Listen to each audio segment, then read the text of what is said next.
Hello, good morning, student. Today I have become a mood to sing a song. That is a play music song. Very interesting song.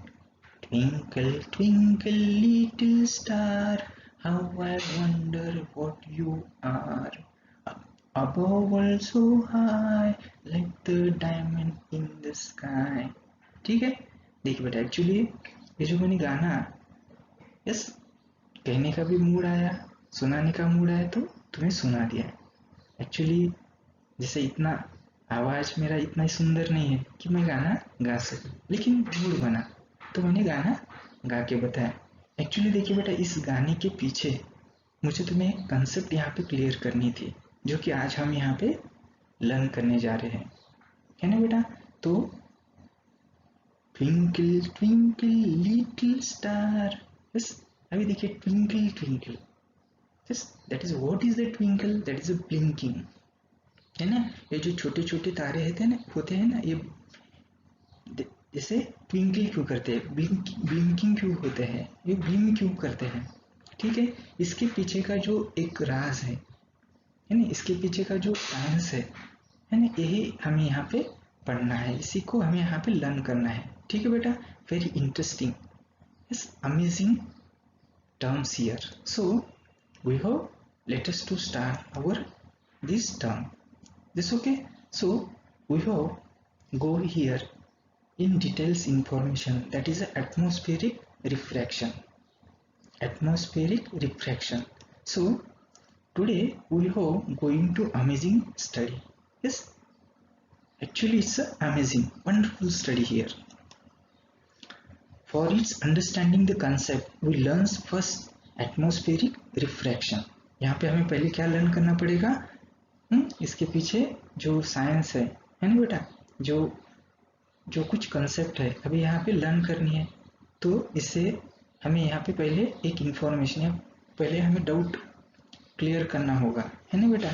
यहाँ पे हमें पहले क्या clarify करना पड़ेगा, atmospheric reflection को हमें यहाँ पे क्लियर करना पड़ेगा। देखिए बेटा, बिफोर इट्स, जैसे कि हमने स्टडी पीरियड में लर्न किया है, we know about the refraction, yes, as we demonstrate here. अभी हम यहाँ पे डेमोन्स्ट्रेट करेंगे सिंपली। तो देखिए थोड़ा सा स्क्रीन के ऊपर ध्यान देके हमें यहाँ पे फोकस करना है। चलिए बेटा, I have drawn one interface here. देखिए वन ब्लू लाइन है, थोड़ी सी फेंट है, तो देखिए बेटा एक ब्लू लाइन यहाँ पे ड्रॉ कर दी है, ठीक है। And this is our interface, यहाँ पे कंसिडराइज कीजिए, दिस इज आवर इंटरफेस। आगे I have emitting one incident ray from below side. देखिए ये नीचे की तरफ से मैंने यहाँ पे एक इंसिडेंट रे को क्या कर दिया है, इमिट कर दिया है, ठीक है। अभी इसके लिए हमने यहाँ पे एरो से मैंने यहाँ पे इंडिकेट करने का प्रयास किया है, ठीक है बेटा। अभी जो इंसिडेंट रे होती है इस इंटरफेस के पॉइंट के ऊपर यहाँ पे आती है, क्योंकि यहाँ पे देखिए बेटा ये इंटरफेस ऊपर वाली बाजू में अलग सा मीडियम है और बिलो साइड में एक अलग सा मीडियम है, यानी कि माध्यम बदल यहाँ पे हमें होता है। एक्चुअली जो इंसिडेंट रे होती है ये इंटरफेस से क्या होगी बेटा, जैसे एंगल चेंज करते हुए या पाथ चेंज करते हुए हमें वहाँ पे रिफ्लेक्ट होती है। क्या होती है यहाँ पे, रिफ्लेक्ट, है ना। रिफ्रैक्शन तो देखा है, जैसे कि यहाँ पे रिफ्लेक्ट होती है। तो देखिए बेटा यहाँ पे हमने क्या कर दिया, ये एरो से यहाँ पे इंडिकेट कर दिया है। यहाँ पे क्यों यहाँ पे रिफ्लेक्शन हो रहा है, क्योंकि यहाँ पे मीडियम यहाँ पे बता ही दिया है, यहाँ पे मीडियम 2 है, ये मीडियम फर्स्ट है। जैसे कि एक मीडियम से होते हुए दूसरे मीडियम में जैसे लाइट रे ट्रेवल करती है, तो उसके पाथ में क्या होता है, चेंज होता है। और यही चेंज जो होता है इसी को हम क्या बोलते हैं, दैट इज अ रिफ्रैक्शन, है ना। हमें रिफ्रैक्शन ये हमें पहले पता होना चाहिए। अभी ये पता हो तो हम अगले आने वाले जो अगला पॉइंट है, जैसे कि एटमॉस्फेरिक रिफ्लेक्शन, इसको हम लर्न कर सकेंगे, ठीक है बेटा। पहले यही मालूम नहीं तो वो पढ़ने का कोई मतलब ही नहीं होगा यहाँ पे। तो इसीलिए यहाँ पे पहले हम यहाँ पे ये रिफ्रैक्शन हमने यहाँ पे क्या कर लिया बेटा, क्लियरिफाई कर लिया है, ठीक है। फिर अभी हम यहाँ पे इसके तरफ चलेंगे, it's a very important here. Actually देखिए बेटा हमें रिफ्रैक्शन कैसे पता चलता है, क्योंकि हमने यहाँ पे नॉर्मल ड्रॉ किया है। देखिए बेटा यहाँ पे मैंने नॉर्मल ड्रॉ कर दिया है। जैसे कि नॉर्मल ड्रॉ किया है तो यहाँ पे ये रिफ्रैक्शन होता है, कितने एंगल से बनता है ना। स्नेल्स लॉ में हमने जो पहले लर्न किया था पिछले वाले पीरियड में, तो यही हमें यहाँ पे डिटेल में मिलता है। इट्स वेरी इंपॉर्टेंट हियर, समझ में आ रहा है ना। तो यहाँ पे हमें ये क्या मिली बेटा, यहाँ पे इंफॉर्मेशन, या हमने यहाँ पे डेमोन्स्ट्रेट कर दिया है व्हाट इज द रिफ्रैक्शन। ठीक है बेटा, अभी हम नेक्स्ट स्लाइड में दूसरी वाली कॉन्सेप्ट क्लियर करेंगे। कोई डाउट है यहाँ पे, समझ में आता है? ठीक है, चलिए बेटा हम अभी अपने नेक्स्ट स्लाइड की तरफ बढ़ते हैं। तो नेक्स्ट स्लाइड में हमने यहाँ पे क्या पता करना है, तो व्हाई रिफ्रैक्शन ऑकर। हमें यहाँ पे क्या पता करना है बेटा, why refraction occur. Actually refraction होता है, लेकिन ये क्यों होता है, ये कैसे हमें मिलता है ना, इसको हम अभी देखेंगे।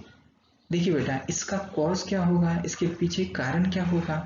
जैसे कि कोई भी, जैसे कि लाइट क्या करती है बेटा, ट्रैवल करती है एक माध्यम से होते हुए दूसरे माध्यम की तरफ या दूसरे माध्यम से, तो यहाँ पे क्या होता है, उसमें चेंज इन पाथ यहाँ पे दर्शाया जाता है। चलिए, तो कॉज ऑफ बोथ साइड, जैसे कि हमने पहले वाला जो मैंने यहाँ पे एक इमेज ड्रॉ की थी ना, एक डायग्रामेटिक रिप्रेजेंटेशन पहले स्लाइड में बताया था, वहाँ पे इंटरफेस हो एक बताया था ना, और इंटरफेस के ऊपर और नीचे मैंने क्या बताए थे बेटा, वहाँ पे मीडियम बताए थे। जैसे कि एक फर्स्ट मीडियम है, सेकंड मीडियम है, ठीक है। तो इसके पीछे रिफ्रैक्शन होने के पीछे वहाँ पे कारण क्या ध्यान में आता है, तो वहाँ पे जो इंटरफेस है तो उसका रिफ्रैक्टिव इंडेक्स जो होता है वो अलग अलग है। रिफ्रैक्टिव इंडेक्स कैसा है, अलग अलग है ना। और रिफ्रैक्टिव इंडेक्स जब अलग अलग होगा, है ना, मीडियम अलग है तो रिफ्रैक्टिव इंडेक्स भी क्या होगा बेटा यहाँ पे अलग होगा। और इसी के कारण, इसी को लेके रिफ्रैक्टिव इंडेक्स हम किससे निर्देशित करते हैं, एन से, है ना। जैसे कि बेटा refractive index that is a different in refractive index, medium first में और मीडियम सेकेंड में, है ना। इस तरह से हमें वहां पे मिला, और यही एक सबसे बड़ा मेन कारण है, और इसी कारण हमें क्या मिलता है बेटा, रिफ्रैक्शन मिलता है। ठीक है, तो ये हमने यहाँ पे देखा है। अभी देखिए बेटा, डिफरेंट रिफ्रैक्टिव इंडेक्स ये अलग अलग मीडियम में अलग अलग होते हैं।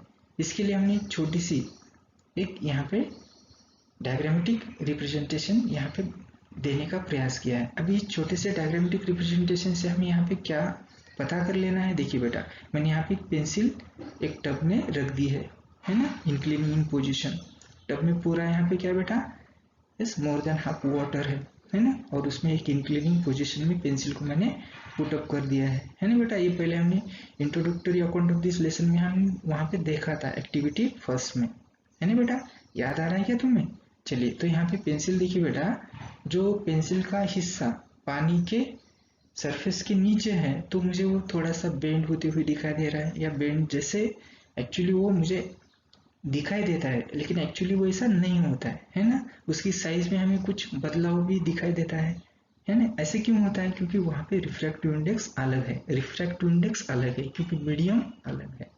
समझ में आता है? तो रिफ्रैक्शन के पीछे सबसे बड़ा महत्वपूर्ण कारण क्या है, रीजन क्या है बेटा, रिफ्रैक्टिव इंडेक्स। क्या होता है रिफ्रैक्टिव इंडेक्स? इसके लिए हमने एक चार्ट के द्वारा भी अलग अलग सब्सटेंस के रिफ्रैक्टिव इंडेक्स को भी लर्न करने का प्रयास किया था। देखिए बेटा, medium goes to change, refractive index goes to changes. Medium goes to the change, जैसे मीडियम चेंज होता है तो रिफ्रैक्टिव इंडेक्स भी क्या होगा, चेंज होगा।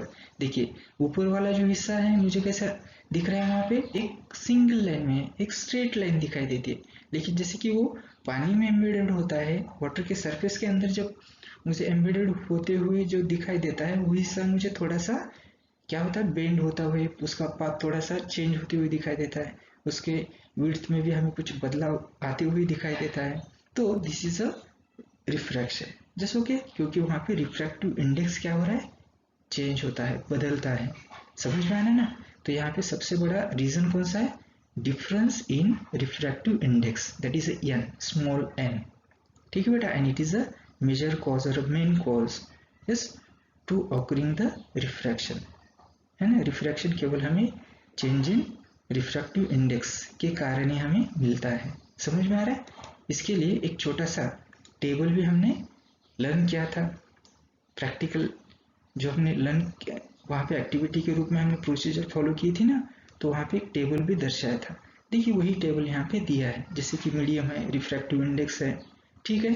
और हर एक मीडियम में जैसे कि वाटर है या ऑयल है, ठीक है बेटा, केरोसिन है, फ्लीट ग्लास है, या कोई भी डायमंड है, ऐसे कोई भी अलग अलग सब्सटेंस हम एग्जाम्पल के तौर पे ले सकते हैं, ठीक है।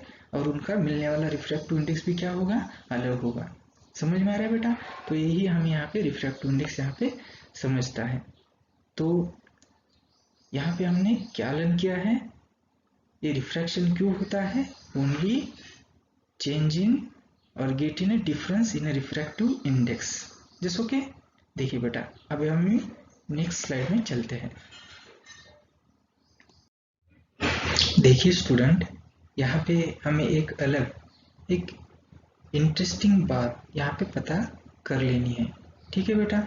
अभी यहाँ पे इंटरेस्टिंग बात ऐसे मैं यहाँ पे क्यों बताने जा रहा हूँ, क्योंकि अपनी जो ये मदर अर्थ है ना, इसके ऊपर हमें यहाँ पे जैसे एटमॉस्फेरिक लेयर दिखाई देते हैं, है ना बेटा। This is yes one characteristic feature of our mother earth, है ना बेटा। इसी के कारण हम सभी लाइव यहाँ पे इस जीवित स्वरूप में यहाँ पे दिखाई देते हैं, ठीक है ना। पृथ्वी के ऊपर ही हमें जो सृष्टि दिखाई देती है और इसका मेन कारण यही एटमॉस्फेयर है, ठीक है। तो ये सबसे बड़ा एक पृथ्वी को अपने जो मदर अर्थ को मिला वाला एक गुण है, एक विशेष है। चलिए अभी जो एयर दिखाई देती है, यानी कि वातावरण बोलते हैं हम इसको, तो वातावरण में क्या होता है, एटमॉस्फेयर में क्या होता है, एयर होती है, ठीक है बेटा।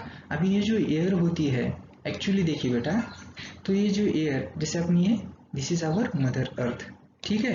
अब इस मदर अर्थ के ऊपर हमें पूरा ये क्या दिखाई देता है बेटा, क्लाइमेट्स दिखाई देता है ना। अभी ये जो क्लाइमेट्स यहाँ पे दिखाई दे रहे हैं, अलग अलग यहाँ पे क्लाइमेट होता है, जैसे कि एयर है, तो एयर क्या होता है, तो एयर सभी जगह उसका जो टेम्परेचर होता है वो सभी जगह सेम नहीं होता है ना बेटा। Air temperature is not same in atmosphere, जैसे ओके, इट गोज वेरी, वो क्या होता है, वेरी, बदलते रहता है अक्सर, क्योंकि this is a physical phenomena, क्योंकि यहाँ पे फिजिकल चेंज होता है। क्योंकि सन, अभी देखिए बेटा ये सूरज जो दिखाई दे रहा है हमें, यस, ये हमें रोशनी देता है, ऊर्जा देता है, that is a main source of energy, ठीक है। और इसी रेडिएशन से हमें यहाँ पे बहुत सारी एनर्जी या हीट एनर्जी मिलती है, और इसी हीट एनर्जी के कारण अपनी जो अर्थ है, मदर अर्थ है, ये पूरा उसका टेम्परेचर क्या होता है, राइज अप होता है, बढ़ जाता है। और जैसे टेम्परेचर बढ़ता है तो अर्थ सरफेस के ऊपर जो एटमॉस्फेरिक लेयर है, इस लेयर में ऐसे फिजिकल चेंजेस दिखाई देते हैं। जैसे कि देखिए बेटा हमने पहले थोड़ा सा उसका इंफॉर्मेशन लर्न करने का प्रयास किया था, जिससे हमने यहाँ पे एनर्जी सोर्स में पढ़ा था ना वो चैप्टर, ग्रीन एनर्जी की तरफ हम यहाँ पे कुछ इंफॉर्मेशन, वहाँ पे हमने बहुत सारी इंफॉर्मेशन वहाँ पे ली थी। वहाँ पे भी बताने का प्रयास किया था कि ये क्या होती है बेटा, हवा अक्सर गर्म ठंड जैसे कोल्ड हॉट ऐसे होती है ना बेटा। That is a physical process actually. तो ये जो फिजिकल प्रोसेस होती है तो उसकी डेंसिटी, हवा की डेंसिटी कम होती है, ज़्यादा होती है, कम होती है, ज़्यादा होती है। जैसे डेंसिटी कम होती है तो क्या होगी बेटा, ऊपर की तरफ जाएगी। फिर जैसे अपना अर्थ सरफेस क्या है, हॉट है, फिर वो ज़्यादा डेंसिटी वाली हवा फिर गर्म हो जाएगी, फिर वो उसकी डेंसिटी कम होगी, फिर वो ऊपर जाएगी। And it's actually this continue manner जैसे ओके, पर सेकेंड में आने वाले एक एक सेकेंड में ऐसे बदल हमें दिखाई देते हैं, और यही that's one have physical change. समझ में आ रहा है? इसीलिए जो अर्थ सरफेस के ऊपर जो एटमॉस्फेयर दिखाई देता है, उस एटमॉस्फेयर में एयर का जो टेम्परेचर होता है सभी जगह सेम नहीं होता है। होता है क्या सभी जगह सेम?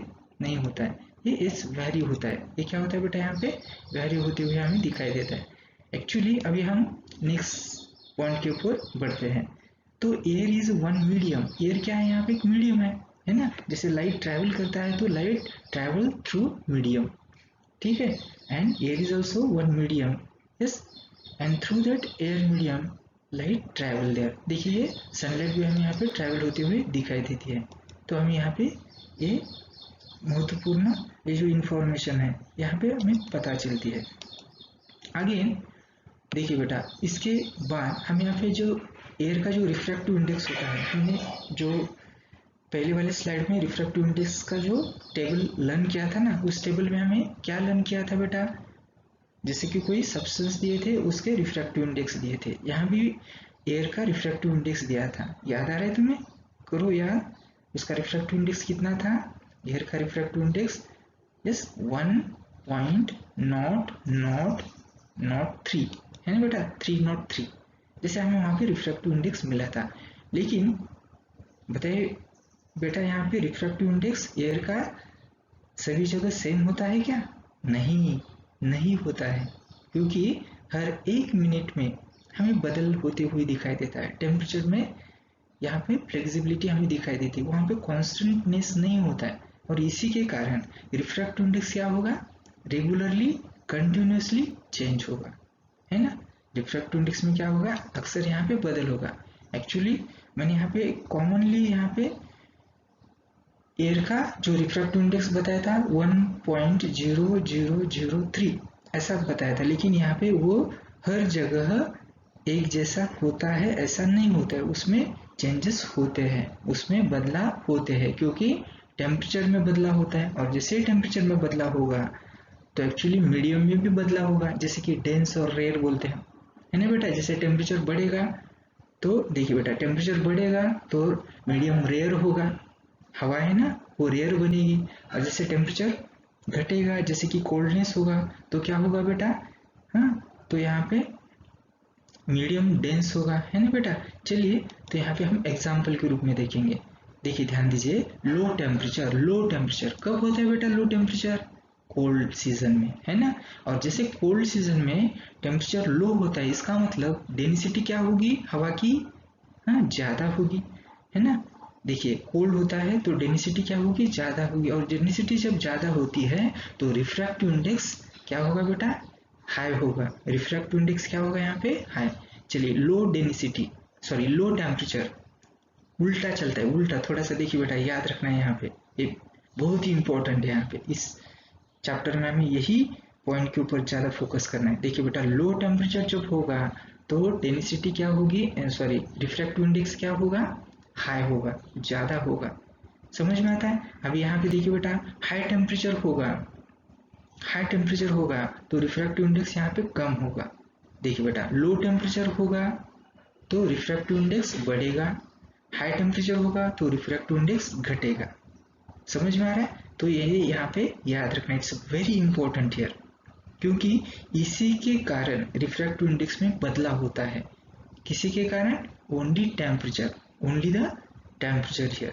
टेम्परेचर जैसे चेंज होगा तो हवा की जो डेंसिटी होती है यहाँ पे हमें बदल होती हुई दिखाई देती है। एक्चुअली देखिए बेटा, एक सिंपल सा है, winter and summer, cold period and summer days, ठीक है ना। तो यहाँ पे एक्चुअली रिफ्रैक्टिव इंडेक्स हर एक सीजन में हमें अलग से मिलते हैं, है ना बेटा, क्योंकि वहाँ पे टेम्परेचर इफेक्टिव होता है, उसके पीछे टेम्परेचर ही एक मेन रीजन यहाँ पे दिखाई देता है। समझ में आ रहा है ना बेटा? तो यहाँ पे हमें ये लर्न करने के लिए मिलता है। देखिए बेटा, मैं एक बार फिर उसको थोड़ा सा रिपीट करने का प्रयास करता हूँ। देखिए बेटा, air temperature is not same in atmosphere, है क्या बेटा? चलिए बेटा, तो यहाँ पे हम थोड़ा सा कंसिडराइज करेंगे। So we have suppose here, we have considerize here, I have take here one interface. चलिए बेटा, मैं यहाँ पे अभी स्क्रीन के ऊपर एक इंटरफेस लूंगा। देखिए, this is a one black line I have shown to you, this is a one interface. Yes, अभी इस इंटरफेस के दोनों बाजू की तरफ हम यहाँ पे, यस मैंने यहाँ पे क्या कर दिया बेटा? डिफरेंट मीडियम है। एक्चुअली मीडियम इज सेम, ये थी, यहाँ भी हमें एयर मीडियम में ही दिखाई देता है, और here is also have air medium, means the both side have a air medium, but what difference here? Yes, means towards left side we have get the hot air, and towards the right side it's a cold air. This okay, means the both medium are the same, but the temperature here different here. Yes, okay, and I have put one interface. Actually we have consider as suppose I have take one incident ray. देखिए ध्यान दीजिए, I have take one incident ray, I have put the arrow mark here. Yes, okay, this is a blue line, this is the incident ray. Actually incident ray reaches at the interface from side left. ठीक है, left side से यहाँ पे क्या कर रही है बेटा, रीच होती है एक पॉइंट के ऊपर. अगेन क्या होगा बेटा, I have one draw the normal. यहाँ पे नॉर्मल हम क्यों ड्रॉ करते हैं, क्योंकि नॉर्मल से हमें क्या पता चलता है, yes that is a refractive index. हम यहाँ पे उसको हम सही तरह से यहाँ पे लर्न कर सकते हैं या उसको ऑब्टेन कर सकते हैं, है ना बेटा. सही ढंग से मिलेगा, हमें पता चलेगा यस कितना एंगल बनता है, इसलिए हमें नॉर्मल वहाँ पे बनाना पड़ेगा. तो देखिए मैंने यहाँ पे नॉर्मल भी डॉटेड लाइन से दिखाया है. एक्चुअली इसके बाद क्या होता है बेटा, आगे देखिए थोड़ा ध्यान देना है. We have suppose here and I have arise one question, you have try to answer it. ध्यान दीजिए बेटा, तो मैंने यहाँ पे एक इंसिडेंट रे बताई थी. Actually this incident ray is travelling in which medium, of course it's a air medium, but air is a hot, that is a air hot है. तो यहाँ पे मीडियम कैसा है, एक्चुअली रेयर. ये मीडियम कौन सा है, रेयर है. अभी रेयर मीडियम से होते हुए जैसे लाइट इंसिडेंट होते हुए जैसे क्या करेगी बेटा, वो दूसरे मीडियम में ट्रैवल करेगी, तो क्या होगा, तो वहाँ पे हमें रिफ्रैक्शन होते हुए दिखाई देगा. लेकिन तब रिफ्रैक्शन होता है तो क्या होगा बेटा, तो रिफ्रैक्टेड रे नॉर्मल की तरफ झुकेगी या नॉर्मल से दूर जाएगी. चलिए बताइए, चलिए यहाँ पे जो क्वेश्चन बन रहा है तो इसका आंसर हमें देने का प्रयास करना है. दे सकते क्या बेटा, चलिए यहाँ पे थोड़ा सा ट्रेस कीजिए, क्योंकि हमने पहले वाले पीरियड में इसको देखा है. जैसे light travels from rare medium okay through the dense medium, that time it's bends. ये क्या होगी बेटा, इट्स बेंड्स टूवर्ड्स नॉर्मल. देखिए हमें जो रेक्टेंगुलर ग्लास स्लैब का हमने जो एक्सपेरिमेंट कैरी ऑन किया था ना, तो वहाँ पे दर्शाया था. एक्चुअली हमने यहाँ पे ड्राइंग पेपर के ऊपर एक स्लाइड को पुटअप किया था, वहाँ पे मार्कआउट किया था, ABCD के द्वारा हमने उसको इंडिकेट किया था. ठीक है बेटा, और जैसे इंक्लिनिंग पोजीशन में हमने दो पेपर पिंस वहाँ पे एक लाइन के ऊपर 30 डिग्री एंगल बनाते हुए उस लाइन के ऊपर हमने रख के दी थी, वहाँ पे इंसर्ट की थी. दूसरी साइड में हमने सेम लाइन से उसको ऑब्जर्व किया था.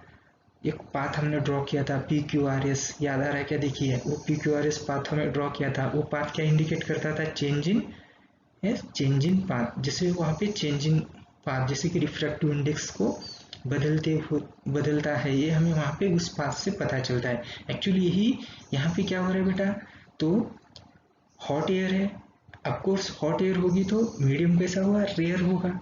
अब यहाँ पे डेंस है यानी कि कोल्ड एयर है, कोल्ड यानी कि ठंडी है, तो यहाँ पे क्या होगा, डेंस होगा. मीडियम क्या है यहाँ पे, डेंस है ना. जैसे ग्लास कैसा था, डेंस मीडियम था, है ना बेटा. और हवा क्या थी, एयर मीडियम.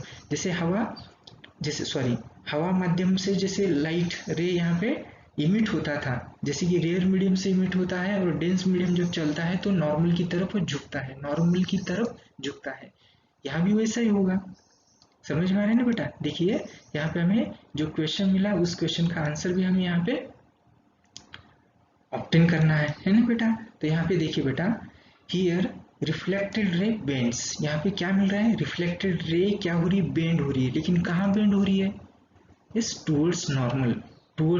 क्यों बेटा, क्योंकि यहाँ पे incident line is travel from rare medium enters into the dense medium. Yes, okay, that's traveling path, that's a medium change here. And when it's just okay, just travels through the dense medium, that time it's bends towards the normal. ये क्या होगी, normal की तरफ bend होगी. समझ में आ रहा है. तो एक्चुअली यहाँ पे क्या पता चला है, both side of the interface. ये देखिए ये इंटरफेस है, इंटरफेस के दोनों साइड की तरफ एयर मीडियम है. कौन सा मीडियम है, ध्यान दीजिए बेटा, एयर मीडियम है. बट वी बिहेव, अब यहाँ पे हमें क्या मिलता है बेटा, बट इट बिहेव डिफरेंट. लेकिन इसके यहाँ पे बिहेव, यहाँ पे वर्तन जो मिल रहा है, लाइट ट्रेवलिंग का वर्तन. यस, जैसे यहाँ पे लाइट ट्रेवलिंग अलग बिहेव कर रही है और यहाँ पे लाइट ट्रेवलिंग अलग बिहेव करते हुए दिखाई देते हैं, डिफरेंट होता है क्योंकि यहाँ पे रिफ्रैक्टिव इंडेक्स यहाँ पे चेंज होता है। रिफ्रैक्टिव इंडेक्स क्यों चेंज हो रहा है? क्योंकि यहाँ पे मीडियम में चेंज है। देखिए बेटा, यहाँ पे मीडियम में चेंज है। कुछ बच्चे थोड़े से कंफ्यूज होते हैं, मीडियम तो हवा ही है ना, लेकिन यहाँ पे टेम्परेचर चेंज हुआ है। ध्यान दीजिए, it's very very important here. जैसे टेम्परेचर में बदलाव होगा तो रिफ्रैक्टिव इंडेक्स बदल जाएगा, ठीक है ना। तो यही हमें यहाँ पे हमने सपोज कर लिया है, जैसे कंसिडराइज कर लिया है, ठीक है बेटा। तो इसको थोड़ा सा हमने इस टेक्निक यूज करते हुए, इसको फॉलो करते हुए, ये जो ट्रिक है आइम पे ट्रिक है, ठीक है बेटा। क्योंकि यहाँ पे एक्चुअली हवा में इस रेगुलरली फिजिकल चेंजेस होने के कारण, है ना, फिजिकल जो फिनोमिनन होता है टेम्परेचर और हवा, इसके जो रिलेशन हमें दिखाई देता है उसमें हमें चेंजेस होते हुए दिखाई देते हैं। अक्सर यहाँ पे रिफ्रैक्टिव इंडेक्स में बदलाव होते हुए दिखाई देते हैं और इसी के कारण हमें क्या मिल रहा है बेटा, ये होने वाला जो रिफ्रैक्टिव इंडेक्स का जो चेंज होता है, इसी से हमें उसके पाथ में भी बदलाव आते हुए दिखाई देता है। समझ में आता है? ये यहाँ पे हमें पढ़ने के लिए मिलता है। चलिए अब हम नेक्स्ट स्लाइड में आते हैं। चलो बच्चों, अभी हम इस स्लाइड में एक अलग सी चीज हम यहाँ पे देखेंगे। अभी थोड़ी सी वो ट्रिकी है, it's very important. It's okay. अभी इस ट्रिकी चीज को हम एक इजी गोइंग तरीके से हम यहाँ पे लर्न करने का प्रयास करेंगे। देखिए, एक्चुअली हमें यहाँ पे क्या लर्न करना है, तो we learn here some different way. देखिए, मैंने यहाँ पे इसीलिए तो बोला था ना, अलग सी चीज हमें यहाँ पे एक अलग ढंग से यहाँ पे देखनी है। Yes, to understanding, yes, one using a simple trick here. अभी देखिए, इसके लिए मैंने यहाँ पे जो स्क्रीन है थोड़ा सा उसको इंटरेस्टेड बनाया है। तो यहाँ पे देखिए अपनी एक मदर अर्थ है ना, अपनी मदर अर्थ। अब इस मदर अर्थ के ऊपर यहाँ पे हमें पूरा ये एटमॉस्फेरिक लेयर है ना बेटा। और यही एटमॉस्फेरिक लेयर में एक्चुअली ऐसे इस सूरज के जो रेडिएशंस होते हैं, है ना बेटा, तो ये रेडिएशंस अपनी मदर अर्थ के ऊपर यहाँ पे आप पहुंचते हैं। इसके बाद अपनी मदर अर्थ का टेम्परेचर इंक्रीज होता है ना बेटा। और क्लाइमेट जो एटमॉस्फेयर है, एटमॉस्फेयर में रेगुलर में हर एक मिनट्स में हमें टेम्परेचर में होने वाले बदलाव के कारण हमें क्या एक फिजिकल चेंज फिनोमिनन यहाँ पे दिखाई देता है कि डेंसर रेयर, है ना। तो ऐसे हवा ऐसी एक्चुअली यहाँ पे क्या होता है बेटा, चेंज होती हुई दिखाई देती है ना बेटा। उसका चेंजेस या वो विंड ब्लो ऐसे हम यहाँ पे बोल सकते हैं। अभी उसी चेंजेस के कारण हमें यहाँ पे रिफ्रैक्टिव इंडेक्स में बदल होते हुए दिखाई देता है ना। अभी वही हम यहाँ पे थोड़ा सा एक इंटरेस्टेड मेथड से यहाँ पे हम लर्न करने का यहाँ पे प्रयास करेंगे। देखिए, यहाँ पे हमें क्या पता चला था वहाँ पे कि टेम्परेचर, है ना बेटा, तो temperature of air varies through out atmosphere, है ना। तो एटमॉस्फेयर में जो बदल होते हैं ये इसके पीछे टेम्परेचर ही कारण है ना। सूरज की जो रेडिएशंस होती है यही एक उसके पीछे एक रीजन हमें दिखाई देता है। अभी देखिए, due to the refractive index, इसी के कारण हमें जो रिफ्रैक्टिव इंडेक्स एन होता है ये अक्सर क्या होता है बेटा, चेंजिंग फेज में दिखाई देता है। And refractive index atmosphere is also varies. Yes, why? Because due to the change in a temperature, and this is a physical phenomenon. It is a continuous one. ये कैसे होता है, यहाँ पे कंटिन्यूस होता है। अभी देखिए, तो ये कंटिन्यूस जो हमें चेंज रिफ्रैक्टिव इंडेक्स में होते हुए दिखाई देता है, एन अक्सर चेंज होते हुए दिखाई देता है। तो इसी के कारण so line also continuous bend. तो यहाँ पे लाइन क्या होगी, यहाँ पे कंटिन्यू बेंड होगी। लाइन का मतलब देखिए बेटा, जैसे कि जो सूरज की जो रोशनी रेडिएशन जो चलते हैं वो सीधे ट्रैवल करते हैं, क्योंकि लाइट का प्रॉपर्टी है कि light travels in straight line. लेकिन जैसे सूरज की जो लाइट्स यहाँ पे स्ट्रेट लाइन में ट्रैवल करेंगे और जैसे जो अपनी मदर अर्थ है उसके एटमॉस्फेयर लेयर तक वो पहुंचेंगे, तब तक वो कैसे कैसे होंगे, इस स्ट्रेट पोजीशन में हुई। लेकिन एटमॉस्फेयर के ऊपर आकर उनके जो ट्रैवलिंग पाथ होगा वो क्या होगा बेटा, that's travelling path continue bend होगा। देखिए, मैंने यहाँ पे क्या बताया, it's a very tricky one, continue bend होगा। क्यों बेंड होगा बेटा? क्योंकि जैसे वो एटमॉस्फेयर की लेयर की तरफ आता है, ठीक है, और वहां पे आने के बाद क्या होगा, जो वो कंटिन्यू बेंड होगा। देखिए ध्यान दीजिए, इधर एक छोटा सा, मैंने यहाँ पे देखिए बेटा, एक थोड़ा सा मेरा फोटो में हटा लेता हूँ। देखिए this is a yes light रे, यस ओके। अभी यहाँ पे कैसे है ये सेम स्ट्रेट लाइन में आ गई। अभी यहाँ पे एटमॉस्फेयर के लेयर के पॉइंट के ऊपर यहाँ पे बनेगी वो स्ट्रेट पोजीशन में। लेकिन यहाँ पे क्या होगा बेटा, यहाँ पे चेंज है, मीडियम चेंज है। यहाँ तक मीडियम कैसा था, सेम था, लेकिन यहाँ पे मीडियम में बदलाव आता है। और जैसे ही मीडियम में बदलाव होगा तो जैसे आगे लाइट जैसे ट्रैवल करेगी, वो लाइट कैसे ट्रैवल करेगी, देखिए ये that is a bend, that is a bend. ये देखिए एक छोटी सी थोड़ी फेंट लाइन यहाँ पे मैंने इंडिकेट की ब्लू कलर की, तो ये बेंड होती हुई दिखाई दे रही है। ये बेंड क्यों होती है बेटा? हाँ, चलिए, क्योंकि यहाँ पे ये जो एटमॉस्फेयर है, यहाँ पे अपनी जो अर्थ है, मदर अर्थ है, ये इसके एक गर्म होने के कारण, इसका टेम्परेचर बढ़ने के कारण एक्चुअली क्या होगा, ये जो सरफेस के ऊपर जो एटमॉस्फेरिक जो एयर होती है, इसमें अक्सर क्या होता है बेटा, फिजिकल चेंज होता है। और उसी फिजिकल चेंज के कारण यहाँ पे रिफ्रैक्टिव इंडेक्स भी क्या होगा, रेगुलरली हर 1 मिनट में क्या क्या होगा, उसमें बदलाव होगा। और उसी बदलाव को लेकर जो लाइट ट्रैवल करेगी, है ना, ये जैसे कि रेयर मीडियम से अभी ये डेंस मीडियम में आते हैं, तो ये ट्रैवल करेगी तो क्या होगी, ये एक्चुअली यहाँ पे ऐसे बेंड होती हुई दिखाई देगी। तो इसीलिए क्या कहा है यहाँ पे, so line also continuous bend. ये लाइन कैसी हो रही है, देखिए कंटिन्यूस बेंड है, ठीक है। That is when light travel through the atmosphere, it travels in a curve path, it travels in a curve path. समझ में आ रहा है? अभी देखिए बेटा, another important tricks is remember here, temperature of a different part of atmosphere change with time, yes, it's known as a atmospheric refraction। इसी को हम atmospheric refraction कहते हैं। समझ में आता है? ये जो होता है, ये सभी को हम एटमॉस्फेरिक रिफ्रैक्शन, समझ में आ रहा है ना? अभी देखिए, तो ये लाइट यहाँ तक स्ट्रेट थी, जैसे एटमॉस्फेयर से वो ट्रैवल करने लगेगी तो वो बेंड होती है। अभी ये जो हमें दिखाई दे रहा है, यही होता है एटमॉस्फेरिक रिफ्रैक्शन, यही होता है एटमॉस्फेरिक रिफ्रैक्शन। एक्चुअली देखिए बेटा, अभी हम अपने मेन पॉइंट के ऊपर आ रहे हैं। जैसे मैंने यहाँ पे देखिए शुरू में ही क्या किया था, एक छोटी सी पोएम गा के दिखाई थी ना, ट्विंकल ट्विंकल लिटिल स्टार। चलिए, तो ये लिटिल स्टार जो होते हैं ना, ये ब्लिंक क्यों होते हैं, ट्विंकल क्यों होते हैं? तो देखिए ध्यान दीजिए, तो मैंने यहाँ पे एक ऑब्जर्वर, देखिए यहाँ पे एक छोटा सा है, अपनी स्क्रीन ही छोटी है, यस मैंने प्रयास किया है, ठीक है। देखिए बेटा, यहाँ पे एक मैंने ऑब्जर्वर यहाँ पे अपने मदर अर्थ के ऊपर यहाँ पे खड़ा है। वो ऑब्जर्वर क्या कर रहा है बेटा, ऑब्जर्व कर रहा है ना। एक तारा है बहुत दूरी पर, उसको ऑब्जर्व करता है, और जैसे ऑब्जर्व करेगा, ध्यान दीजिए, तो ये तारा ऑब्जर्व करते समय इससे जो मिलने वाली जो लाइट्स हैं, ध्यान दीजिए, तो ये यहाँ पे जो स्पेस में से ट्रैवल करती है स्ट्रेट लाइन की तरफ।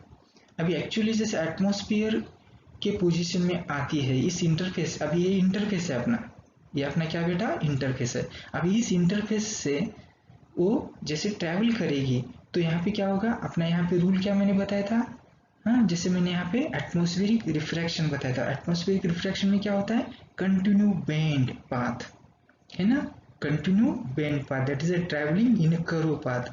तो ये एक्चुअली जैसे स्टार की ओर से आने वाले जो किरण, जैसे ये रेडिएशंस होते हैं, ये क्या करेंगे बेटा, जैसे ऑब्जर्वर तक जब आते हैं तो कंटिन्यूस क्या होते हैं, एटमॉस्फेयर से जैसे बेंड होते हुए आएंगे। कैसे आते हैं बेटा, यहाँ पे बेंड होते हुए आएंगे। लेकिन ऑब्जर्वर जो जैसे वो स्टार को देखता है तो उसे वो स्ट्रेट लाइन में देखेगा। कैसे देखेगा, स्ट्रेट लाइन में। तो स्ट्रेट लाइन में जब देखेगा तो ऑब्जर्वर को वो स्टार जो होती है जैसे थोड़ी सी ऊपर उसकी दिशा दिखाई देती है ना, उसका जो मेन पोजीशन होता है स्टार का, इस उस पोजीशन से वो अलग पोजीशन में वो स्टार को क्या करता है बेटा, देखता है। That is a apparent, that is apparent. Apparent means what, that is not real. Apparent का मतलब क्या होता है, नॉट रियल। अभी एक्चुअल इमेज कहाँ पे है, यहाँ पे नीचे है, that is actual, that is a real here.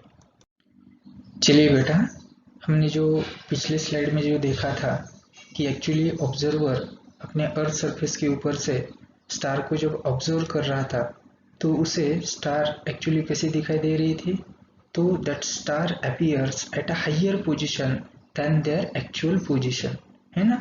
मैंने सीधी एक डॉटेड लाइन बनाई थी, लेकिन जैसे स्टार से जैसे रे मिलते थे वो कैसे मिल रहे थे, कंटिन्यूस बेंडिंग पाथ मिल रहा था। ध्यान दीजिए, उसको उस स्लाइड को थोड़ा सा सही ढंग से केयरफुली ऑब्जर्व करो, है ना बेटा।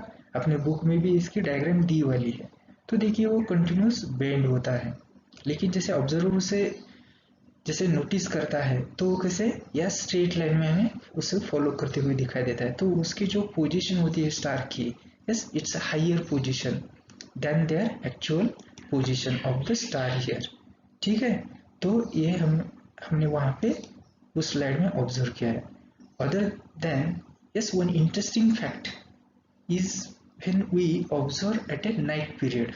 एक्चुअली देखिए बेटा, हम नाइट पीरियड में कभी आकाश दर्शन कर लेते हैं, थोड़ा सा कम ही हो चुका है अभी, है ना, इस पीरियड में, क्योंकि अभी बहुत ही हम अभी क्या है, जैसे कि दैट्स वन है वो धक्का धक्की का एज बोलते हैं ना, तो यहाँ पे हमें समय ही नहीं मिलता है कि हम बाहर जाके थोड़े से खुले हवा में, है ना, छत पे जाए, आकाश का दर्शन करे, ऐसा नहीं होता है, रेयर होता है। तो प्रयास कीजिए, कभी समय मिला तो जरूर देखिए।